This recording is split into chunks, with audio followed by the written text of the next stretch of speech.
宝可梦史上第1名女冠军，同时也是宝可梦史上最有人气的冠军之一。今天要来跟大家聊的就是最近 PTCG 超红的深澳地区冠军，把手牌全部洗回去牌组抽6张的竹篮。今天直接切入主题 ，Let's go！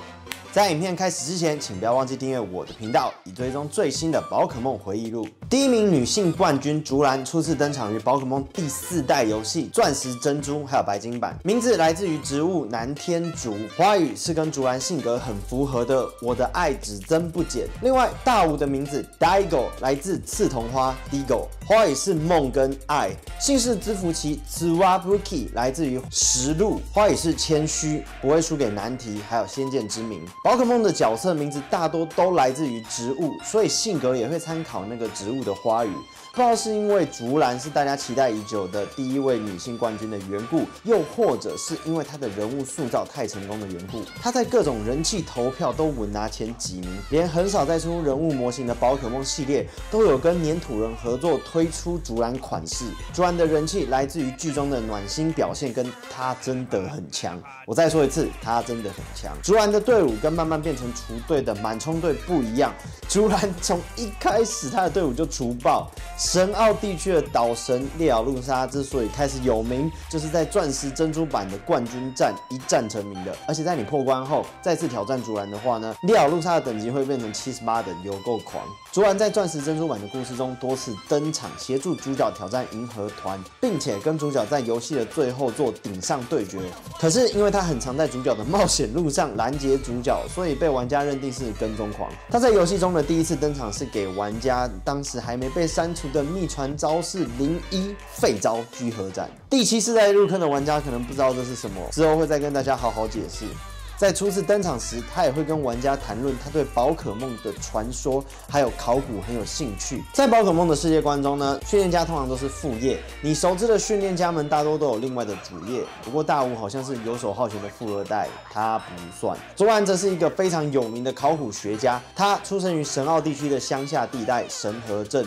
这个神河镇唯一的特色呢，是有一个小小的古庙，可能就是因为在这样的环境下长大，竹篮对遗迹啊、神话跟考古都很有兴趣。根据这个基本人设，竹篮在钻石、珍珠跟白金前期的所有登场都跟传说中的宝可梦还有他们的登场地点有关。在游戏中，竹篮也会跟玩家透露，他以前也有一个宝可梦图鉴，在完成图鉴的这条路上，他算是玩家的前辈。而且也是因为这个设定，竹篮的角色塑造比起改造出杜跟富二代大吴多了一点点人情味，因为杜算是龙系家族出身的精英，大吴他也相差不远。我们在游戏中不太能够得知任何这2个冠军的过去，或者他们变强的过程，所以会有种他们天生就是屌的那种感觉。但是竹篮这个冠军会在游戏的过程中透露，他也是跟玩家一样一路慢慢变强的强者，这给我们更多的理由去喜欢他，因为他没有那么强的空降感。虽然青绿也跟他一样是一路走上来的强者，但是那个态度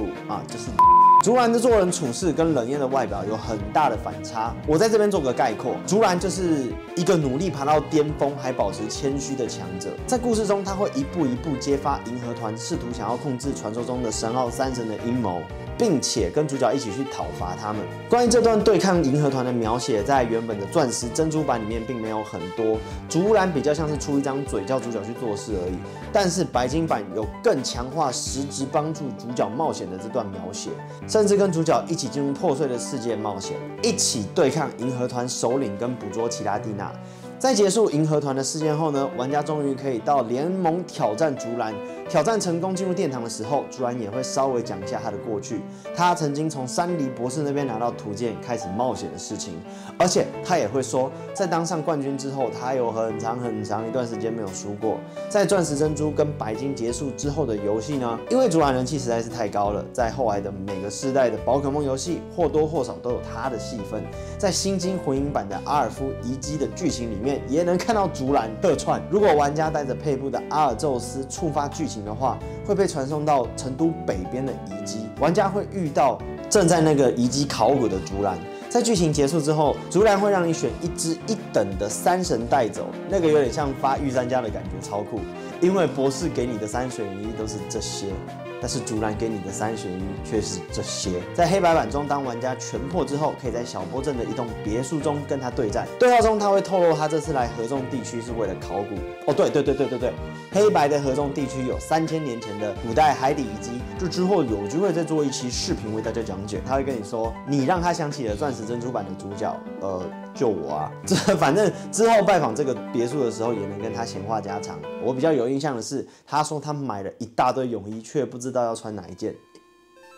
我可以帮你选吗？在第6世代的 XY 版里面呢，竹篮本人他没有登场，但是会有很多小小的巧思跟设定，会让人直接想到竹篮。像是 XY 的博士布拉卡诺博士跟竹篮都是曾经一起在山梨博士底下修行，算是同门师姐弟的关系。而且 XY 的4天王龙系的朵拉塞纳也跟竹篮一样，出生跟神奥地区的神和镇有很大的关联，也因为崇拜神奥双神，所以才想成为龙系训练家。在第7世代中呢，竹篮在剧情里面没有实际的登场，而是在阿罗拉的对战设施毫无预警的作为高级训练家出现。这应该只算是服务粉丝的小登场而已。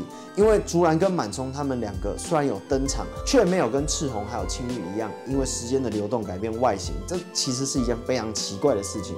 竹篮登场的时候已经是大人了，外形没有改变也就算了，满冲是怎样？补充一下关于竹篮的小设定跟后续登场的推测。首先，在竹篮的外形设计上有参考路卡利欧的头部造型，还有竹篮对年龄非常在意。目前推测他在钻石珍珠版的时期年纪在20几岁后半。在宝可梦 TV 动画版里面呢，有演出游戏中没有描绘到的竹篮的侧面性格。竹篮其实跟前面的冠军角色的描写有很多的雷同点，最大的共通点就是反差。阿杜的人设看起来很震惊，但是官方很喜欢开玩笑，让他不但喜欢用改兽，还喜欢对人放破坏死光。这点在宝可梦大师也有完整的还原。而大吴他看起来不仅是西装帅哥、富二代，还很强大。但是骨子里面就有一个为了石头可以肉身爬瀑布的奇形种。竹篮的塑造上呢，也跟外表有很大的反差。本来大家以为是女王大人那样子的角色，可是实际上却是一个亲切、脚踏实地走到顶点地位的大姐姐。好啦，其实更令人意外的是，她很小孩子气。在动画里面登场的时候，竹篮正在调查事件，可是她是一边吃冰淇淋一边调查的。